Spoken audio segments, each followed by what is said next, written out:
प्रकृति और विषय क्षेत्र। टॉपिक है मानव का प्राकृतिकरण।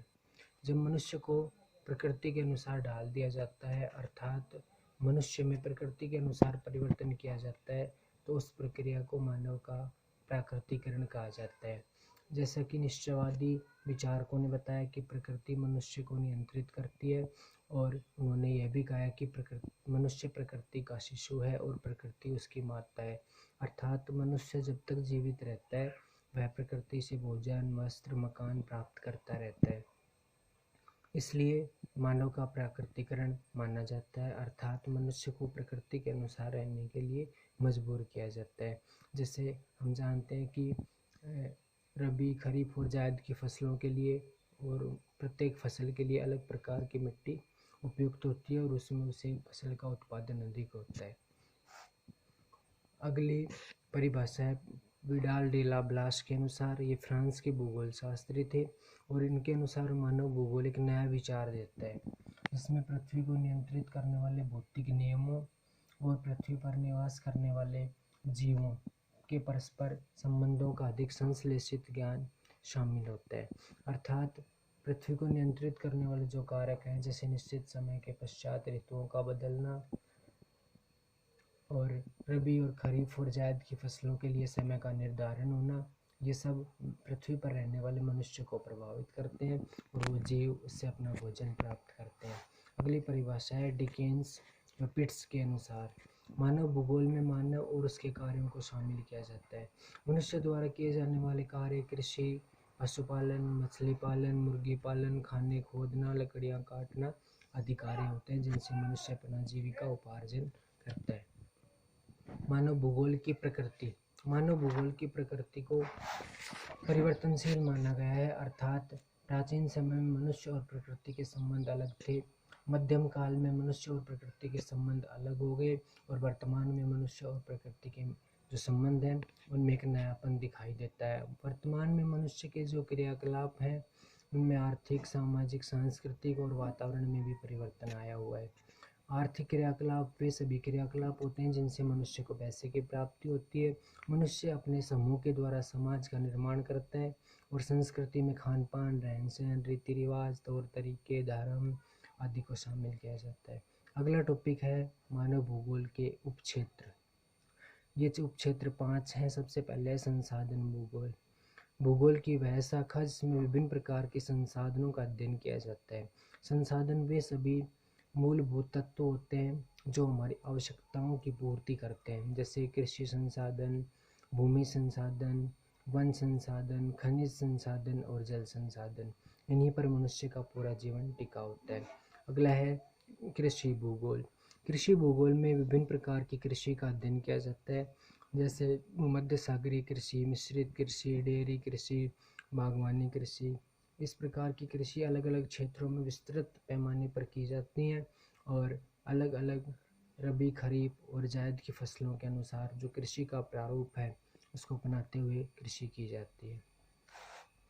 तीसरी शाखा है राजनीतिक भूगोल। इसमें भूगोल के राजनीतिक पक्ष का अध्ययन किया जाता है, अर्थात किस क्षेत्र की जनसंख्या कितनी है, घट रही है अथवा बढ़ रही है, वहाँ मतदाता कितने हैं, इन सब बातों का अध्ययन राजनीतिक भूगोल में किया जाता है। सांस्कृतिक भूगोल। भूगोल की वह शाखा को सांस्कृतिक भूगोल कहते हैं जिसमें मनुष्य के सांस्कृतिक पक्ष अर्थात रहन सहन, रीति रिवाज, खान पान और उसके द्वारा किए जाने वाले पारिवारिक क्रियाकलापों को शामिल किया जाता है। अगली शाखा है ऐतिहासिक भूगोल। ऐतिहासिक भूगोल में बीते समय में घटित होने वाली घटनाओं का अध्ययन किया जाता है, अर्थात जो तथ्य आज भूगोल है वो कुछ समय पश्चात इतिहास में बदल जाता है।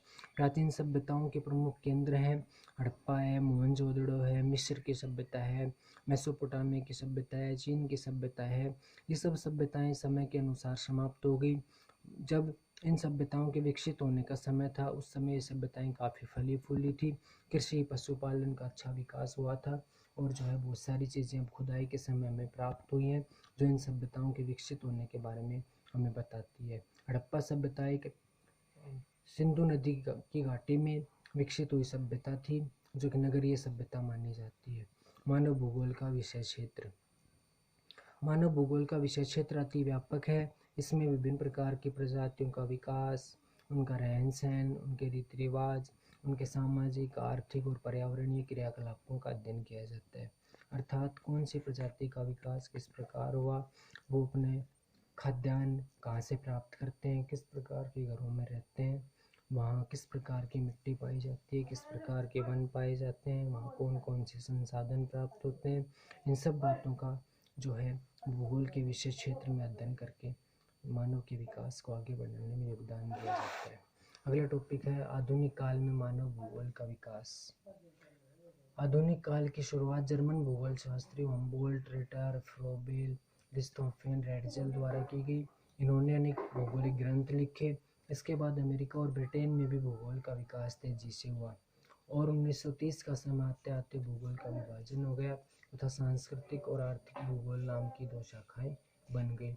सांस्कृतिक भूगोल में सांस्कृतिक पक्ष का और आर्थिक भूगोल में विभिन्न प्रकार के उद्योगों, कृषि से होने वाली आय, सूती वस्त्र उद्योग, लौह इस्पात उद्योग, सीमेंट उद्योग का अध्ययन किया जाता है।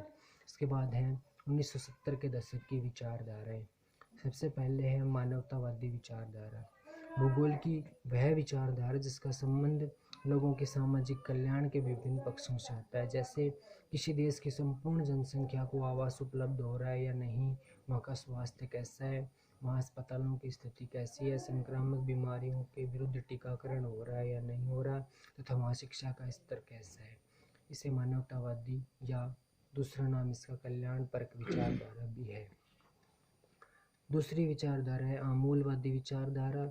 इसमें निर्धनता के कारण बंधन और सामाजिक असमानता को अधिक महत्व दिया जाता है।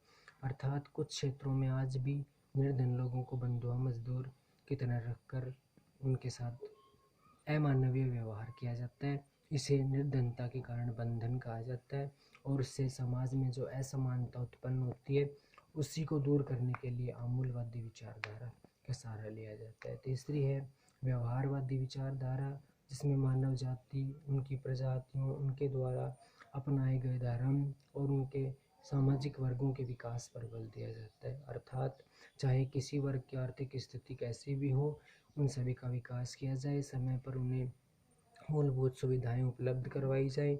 इन सब बातों का अध्ययन व्यवहारवादी विचारधारा में किया जाता है।